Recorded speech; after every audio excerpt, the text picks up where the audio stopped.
ओम श्री सद्गुरुदेव भगवान की जय।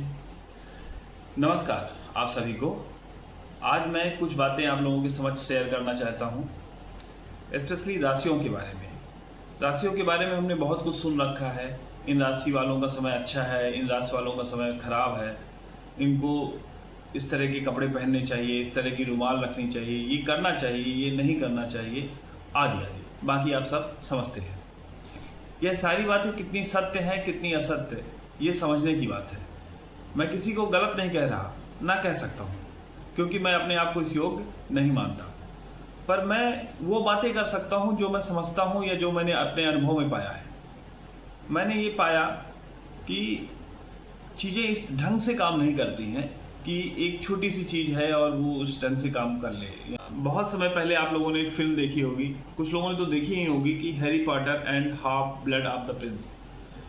उसमें हैरी को पहली बार एक किताब मिलती है, एक बुक मिलती है, जिसमें कुछ चीज़ें लिखी रहती हैं कि कोई काढ़ा कैसे बनाया जाता है। उसमें लिखा रहता है कि काढ़े में इस फल का उपयोग होगा और उस फल को काटने से उसका रस निकलेगा।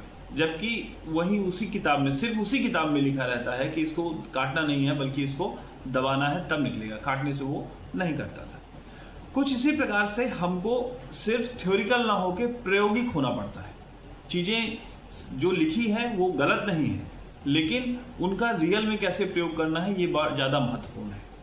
तो इसी संदर्भ में अगर आगे बढ़ूं तो मैं आप लोगों को बताना चाहता हूं कि राशियां, ग्रह, नक्षत्र, ये सब इसी प्रकार से कार्य करते हैं। जैसे उदाहरण के लिए चंद्रमा जिस राशि में होता है वह व्यक्ति की राशि होती है, सामान्यतः हम सबको यह ज्ञात है। पर एक राशि में 2.25 नक्षत्रों का वास होता है और हर नक्षत्र के 4 चरण होते हैं। मतलब इस हिसाब से 9 भाग या 9 चरण। फिर प्रत्येक चरण से दूसरे चरण के बीच में तकरीबन 3 अंश का अंतर होता है। इस प्रकार से समझे तो 9 गुणे 4, 4 मतलब वो 3 अंश वाला अंतर जो है, गुणे 12, क्योंकि 12 राशियां होती हैं तो 4 बराबर 432 होता है। यह अंतर या प्रकार ये सिर्फ खाली चंद्रमा के लिए बनता है, वो भी एक घर से। अगर हम सभी 12 घरों से इसको समझने की कोशिश करें तो ये बहुत बड़ा विस्तार ले लेता है। तो मैं पर्सनली यह मानता हूं कि खाली राशिफल पढ़कर या उससे बहुत ना तो हमको खुश होना चाहिए और ना ही हमको बहुत दुखी होना चाहिए। तो जो साथी या ज्योतिष प्रेमी व्यक्ति हैं वो समझना, वो आखिर करें तो करें क्या, उनको क्या समझना चाहिए, क्या नहीं समझना चाहिए, ये महत्वपूर्ण विषय है। तो साथ ही साथ ये क्वेश्चन उठता है कि हमने जो अभी तक सुना है, समझा है, क्या वह गलत है या असत्य है? नहीं, वो गलत और असत्य नहीं है, पर मैं वो कहूँगा वो पूरा सिलेबस नहीं है, वो आधा सिलेबस है या कि अधूरा है। हम जो भी पढ़ रहे हैं सिर्फ ऐसा होता है ना, की पॉइंट पढ़ लिया हमने। तो की पॉइंट पढ़ने से हो सकता है आप कुछ समय के लिए पास तो हो जाएं, लेकिन हमेशा अच्छे नंबरों से टॉप करें ये जरूरी नहीं।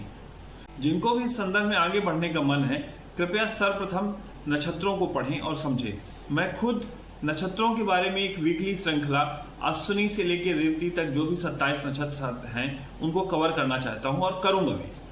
तो इस बारे में सोचिए, समझिए, स्थिर चित्त रहिए, पढ़िए और कोई क्वेश्चन हो तो कमेंट करिए। मैं अगले वीडियो में मिलूंगा। नमस्कार।